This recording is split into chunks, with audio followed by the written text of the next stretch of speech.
Thanks so much for joining us for the 2025 Hispanic Heritage Month Hope After Brain Injury Conference. Gracias por unirte a nosotros en esta conferencia en honor a la Hispanidad 2025, construyendo un puente después del daño cerebral. And the theme this year, a bridge to bright health and community. Sí, precisamente el tema de esta conferencia es construyendo un puente hacia la sanidad y la comunidad después del daño cerebral. The website to visit to watch any of these presentations is La website a la que puedes acudir para ver cualquiera de estas próximas presentaciones es hopeafterbraininjury.org. Esperanza después de el daño.org. Thank you so much for joining us. Gracias, muchas gracias por unirte. In life, tough times meet us every day. Las dificultades de la vida nos encuentran cada momento de ella, But hope is there to meet us pero la esperanza está allí para encontrarse con nosotros and help us through every situation. y acompañarnos a partir de todas las situaciones. Amen. Amén. Today, we are going to address depression and anxiety with Jeanette Toledo. Hoy vamos a estar hablando acerca de la ansiedad y la depresión con Jeanette Toledo. She's addressing it after brain injury. Ella estará hablando de estos temas después del daño cerebral. Let's get to know Jeanette a little better. Vamos a conocer a Jeanette un poquito mejor. Jeanette is a licensed psychologist since 2010 Jeanette es licenciada en psicología desde el 2010 with continuous professional practice and training. y ha continuado practicando y entrenando la psicología desde entonces. Over 5 years of experience as a university lecturer. Tuvo 5 años de experiencia en la universidad como profesora de psicología. As a university professional lecturer at the Central University Marta Abreu de las Villas, Cuba. En Cuba, en la Universidad Marta Abreu de las Villas, ella pudo ejercer también la presentación de lecturas, de conferencias, de magisterio sobre temáticas de psicología. She is so incredible. Que ella suena a ser increíble. Janet is recognized for effective communication and personalized attention Jeanette ha sido reconocida por una comunicación efectiva in all areas of practice. en todas las áreas de práctica laboral. Former active member of a multidisciplinary team addressing domestic violence Ha sido parte del equipo multidisciplinario de violencia intrafamiliar and women's abuse.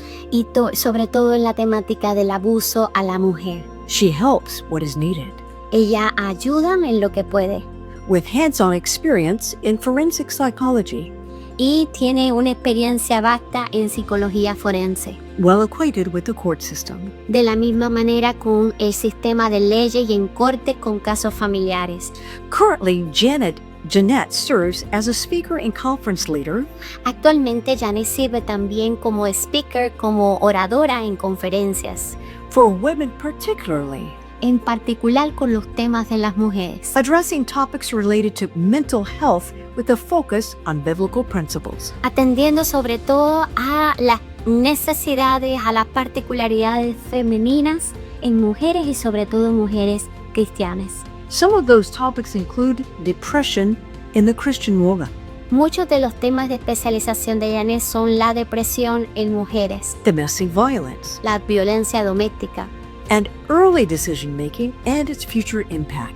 el presente de la toma de decisiones con las consecuencias emocionales para el organismo y la mente de la mujer. So please lean in and soak up the wisdom about depression and dealing with anxiety after brain injury. Y cómo también lidiar con la ansiedad y la depresión como emociones negativas después del daño cerebral. Hola, mi nombre es Jeanette Toledo, soy máster en psicología, en consejería y en bienestar psicológico. Gracias por estar aquí hoy conmigo. Quiero hablarte de un tema muy importante y que muchas veces pues no se menciona lo suficiente, y es la depresión y la ansiedad en personas que han sufrido daño cerebral. Tal vez tú o alguien que amas pues ha pasado por un accidente, un derrame, una cirugía o algún evento que afectó notablemente su cerebro. Y a veces pues las heridas que no se ven son las que más pesan, ¿verdad que sí? Así que quiero hablarles y quiero que sepan desde ya, no estás solo, no estás sola, lo que sientes es válido y existe esperanza, tratamiento y apoyo para ti. Antes de entrar pues de lleno en el tema, déjame compartirte un dato estadístico. Estudios pues indican que entre el 30% y el 50% de las personas que sufren una lesión cerebral pues hay una tendencia a desarrollar los síntomas de depresión y ansiedad en el primer año posterior al evento. Y no es una debilidad, claro que no, es parte del impacto profundo que la lesión produce en nuestro cuerpo, en nuestro cerebro, en nuestra mente, en nuestras emociones. Así que cuando se habla de daño cerebral, nos referimos a cualquier lesión que afecte el funcionamiento del cerebro en sí mismo, ya sea de tipo traumático o adquirido. Traumático nos referimos a todos los accidentes de tránsito, caídas, golpes fuertes, y adquirido a todo lo que tiene que ver con derrame cerebral, tumor, infección y falta de oxígeno incluso. El cerebro, como ya ustedes saben, es como un centro de control de todo nuestro cuerpo. Dirige movimientos, controla el habla, las emociones, la memoria, todo. Por eso es que cuando se daña, no solo se afecta las funciones físicas, sino también la forma en la que sentimos, pensamos, reaccionamos. Así que ahora bien, es muy importante que una vez que ya definimos en qué consiste el daño cerebral, que podamos diferenciar la tristeza normal de la depresión clínica en este tipo de personas. Número 1, la tristeza normal es parte del proceso y de la adaptación, incluso del duelo de lo que acaba de vivir. Tiende a haber una transitoriedad en los síntomas, mientras que la depresión clínica tiende a ser más persistente, más intensa, e empieza a interferir incluso en la vida diaria, en las áreas de actuación de la persona, a un mayor grado de intensidad. Con la ansiedad nos pasa muy similar, es ese sentimiento de nervios ante lo desconocido que puede llegar a ser normal, pero cuando es un miedo que se vuelve constante y hasta paraliza, pues ya estamos hablando de un trastorno de ansiedad. Ahora bien, ¿cuáles son las causas biológicas y emocionales para que estos pacientes comiencen a experimentar la ansiedad y la depresión? En primer lugar, cambios en el cerebro. El daño puede alterar el equilibrio químico, incluso hormonal, específicamente en las zonas que regulan el estado de ánimo, como el lóbulo frontal y el sistema límbico. Esto puede provocar sin duda alguna tristeza profunda o incluso miedo constante, además sin motivo aparente. Número 2, pérdida y cambio de todo el estilo de vida, perder la independencia, cambios en la capacidad incluso para trabajar o hacer actividades que solíamos hacer en la vida cotidiana. Alteraciones de la misma forma en la que nos relacionamos con los otros. Hay aislamiento social y a veces nuestros amigos, la familia, se alejan un poco porque no saben cómo ayudar y eso puede aumentar la sensación de soledad en estos pacientes. Y por cierto, la presencia de dolor físico, la fatiga, también causa un poco de dolor crónico, de cansancio extremo y puede afectar en sí mismo el estado de ánimo también, aumentando también la ansiedad. Hablemos de un caso hipotético, no real, pero que nos ayude un poquito a ilustrar esta realidad. Tenemos a María, una mujer de 45 años que sufrió pues un derrame cerebral, digamos. Después de ese accidente, su vida cambió por completo. Biológicamente, el derrame afectó parte de su lóbulo frontal, así que antes era una persona alegre, pero ahora se siente triste la mayor parte del tiempo, sin entender incluso por qué. Y no es que no quiera estar feliz, es que su cerebro procesa las emociones ahora de una manera diferente. En lo emocional podemos ver que perdió su independencia totalmente. Antes trabajaba, conducía, cuidaba a su familia. Ahora necesita incluso de ayuda para tareas simples como vestirse o preparar incluso la comida, el desayuno. Y esa pérdida de autonomía la hace sentir aún más frustrada e inútil. En lo social, pues algunos de sus amigos dejaron de visitarla. No saben cómo tratarla o cómo hacerla sentir bien. Ella empieza a aislarse aún más creyendo que ya no es la misma de antes y en lo físico vive con ese dolor de cabeza constante, se cansa con facilidad, lo cual hace que se alimente aún más esa sensación de desánimo en ella.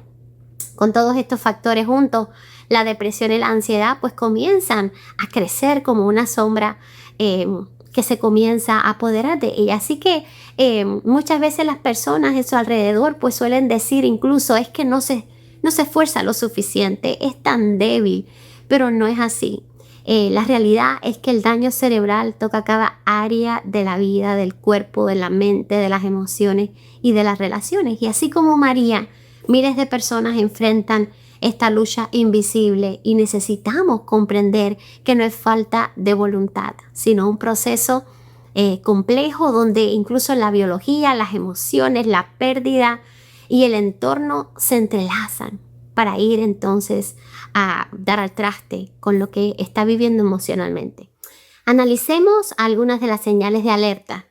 En cuanto a la depresión, es importante que veamos que hay pérdida notable del interés por aquellas actividades que disfrutaba con anterioridad. Quizás le encantaba escuchar música, hacer caminatas, salir de casa, pero ahora deja de hacerlas porque simplemente no tienen sentido o no tiene el deseo de hacerlas como antes. Hay un cansancio constante y que aquí podemos ver que aunque duerma quizás toda la noche, hay un despertar agotado, sin fuerza, sin motivación para hacer aquellas actividades simples como bañarse, preparar alimento, etcétera, etcétera. Número 3, hay cambios en el sueño, en el apetito. Puede que incluso pase la noche entera sin dormir o al contrario, dormir de más. Lo mismo con la comida, dejar de tener apetito o comer en exceso para llenar un vacío emocional que siente. Número 4, sentimientos de inutilidad o desesperanza. De alguna manera quizás piensa, soy una carga para otros, para mi familia, nunca voy a mejorar, nada va a cambiar en mi vida. Y hay señales también que nos alertan de que estamos en presencia de ansiedad. Hay tensión muscular, palpitaciones. Ejemplo de esto es que quizás le duele el cuello, la espalda constantemente por estar tensionado, o el corazón se acelera sin razón aparente, incluso estando en reposo, sin ninguna actividad. Hay miedo constante de que algo malo va a suceder. Quizás antes de que un ser querido salga de casa, imagina accidentes o situaciones caóticas negativas y no puede dejar de pensar en ello. Número 3, hay dificultad para concentrarse. Quizás lea una y otra vez la misma página del libro varias veces para poder entender y se da cuenta que no logra captar lo que acaba de leer. Su mente está en alerta constantemente, pero no logra aprender. Evita lugares o actividades también por temor. Quizás deja de ir a supermercados porque teme sentir pues de pronto un ataque de pánico, de ansiedad en público, o evita quizás manejar por el miedo a perder el control. Importante, si notas alguno de estos síntomas en ti o en alguien cercano y que duran más de 2 semanas de duración, por favor, es el momento de buscar ayuda.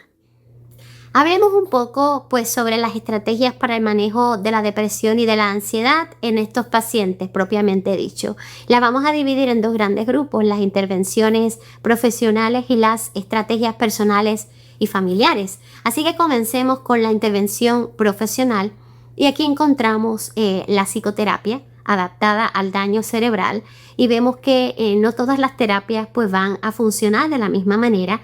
Por ejemplo, una terapia cognitivo-conductual modificada pues puede incluir el uso de ayudas visuales, sesiones más cortas o repeticiones frecuentes para quizás ajustarse más a la capacidad de memoria y de concentración de la persona. Quizás un tratamiento farmacológico o un psiquiatra puede recetar antidepresivo o ansiolítico en casos necesarios.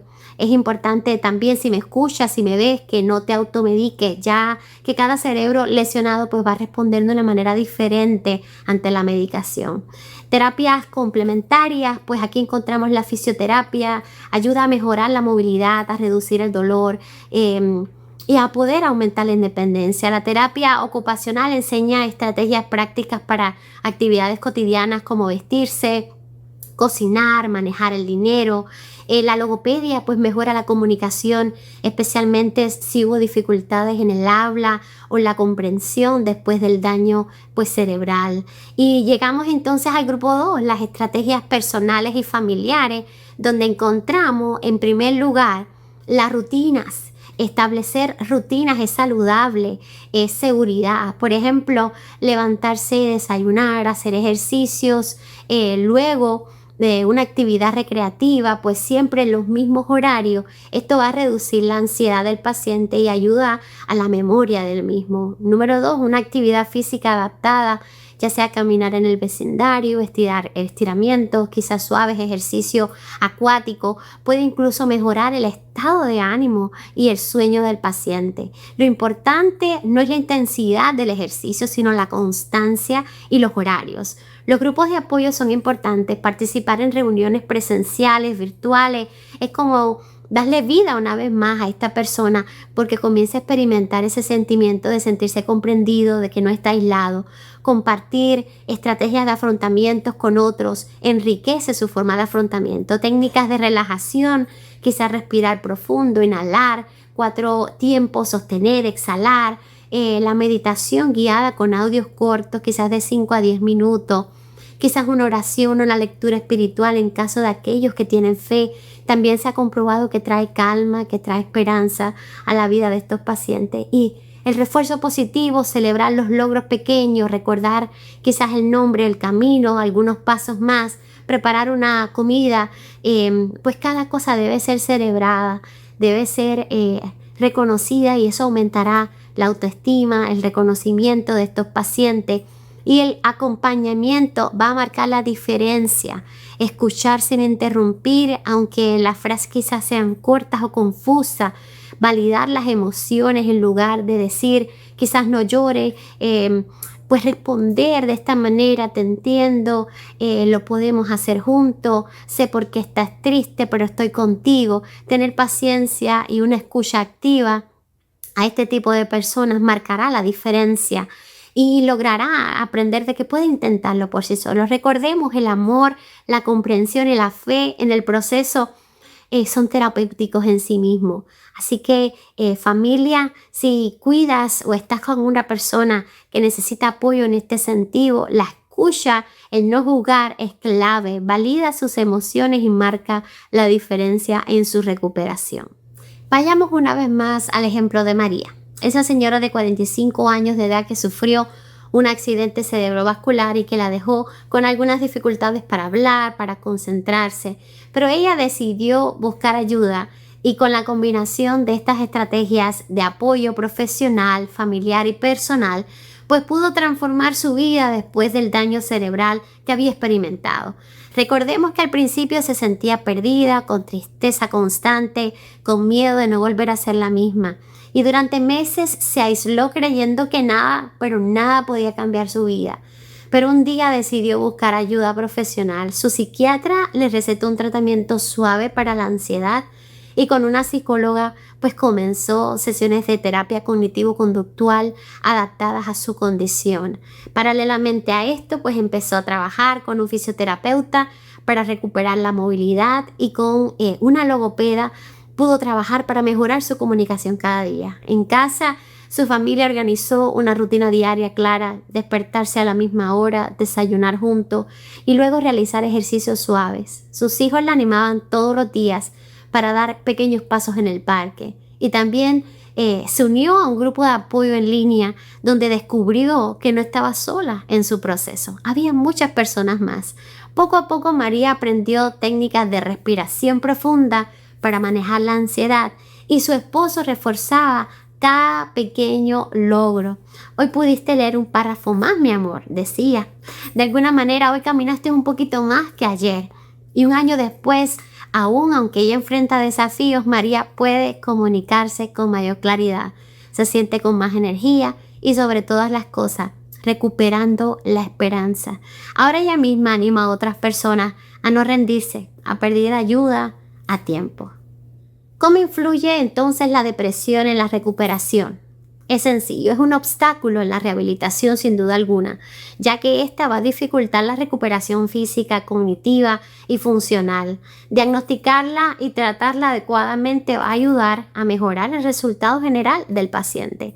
La recuperación es más lenta cuando hay depresión comórbida. El proceso de retorno al trabajo puede incluso demorarse un poco más. Y el tratamiento de la depresión en sobrevivientes de derrame cerebral va a contribuir a una mejora de las habilidades esenciales como el cuidado personal, la movilidad, la autonomía. Y en el caso de la ansiedad vemos que es una obstrucción también notable en la recuperación de este tipo de pacientes. La ansiedad genera hiperactivación fisiológica, desde que hay palpitaciones, hay tensión muscular, por lo tanto insomnio que puede limitar a la concentración y a la participación de la terapia. Esto va a dificultar el progreso, la recuperación física y cognitiva del paciente.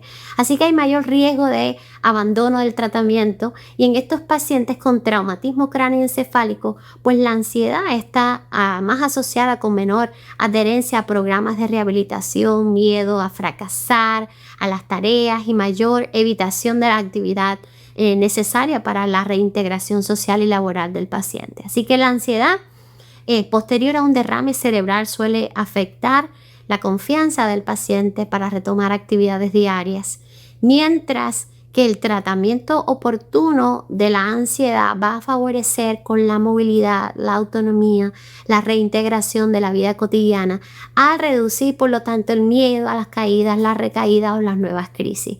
Así que tanto la depresión como la ansiedad, como podemos ver, son factores emocionales críticos que si no se abordan y sanan, pues van a limitar la rehabilitación. Así que tanto mejorar el estado de ánimo y el impacto que estas dos emociones negativas tienen en el paciente va a mejorar la calidad de vida del mismo.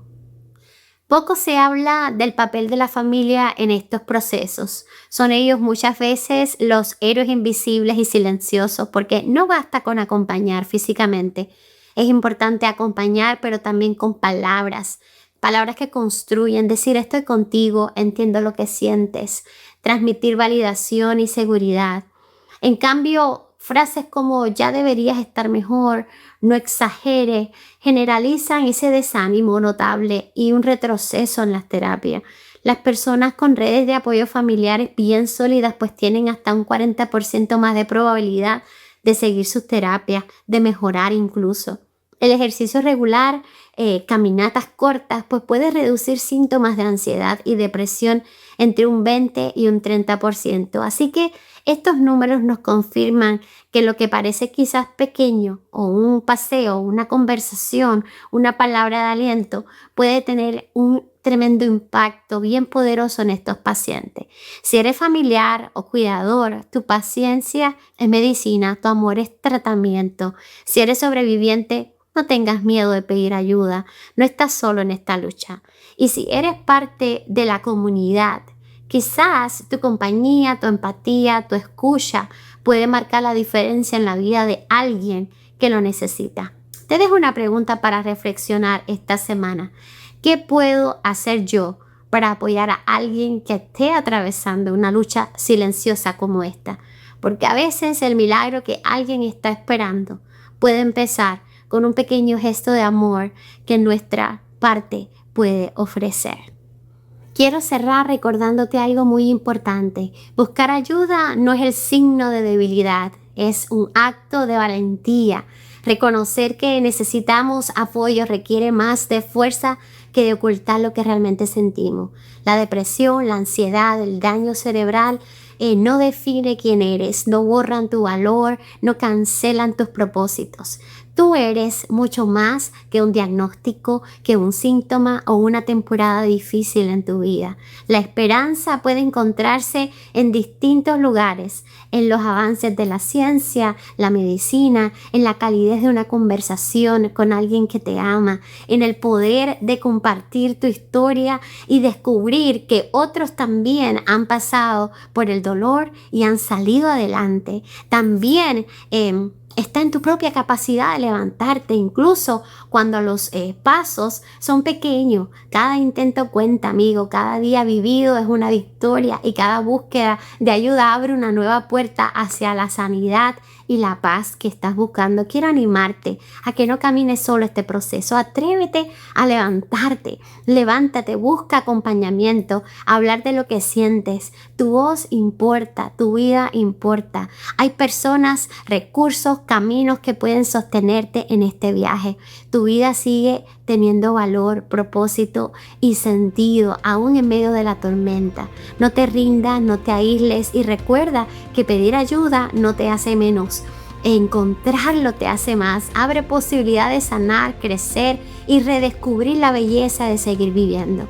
Gracias por escucharme. Y si este mensaje, amigo, te ayudó, te invito a que compartas con alguien más. Nunca sabemos a quién podemos estar sosteniendo con una palabra de aliento. A veces un simple gesto puede ser la chispa que encienda la esperanza en otra vida. Muchas gracias.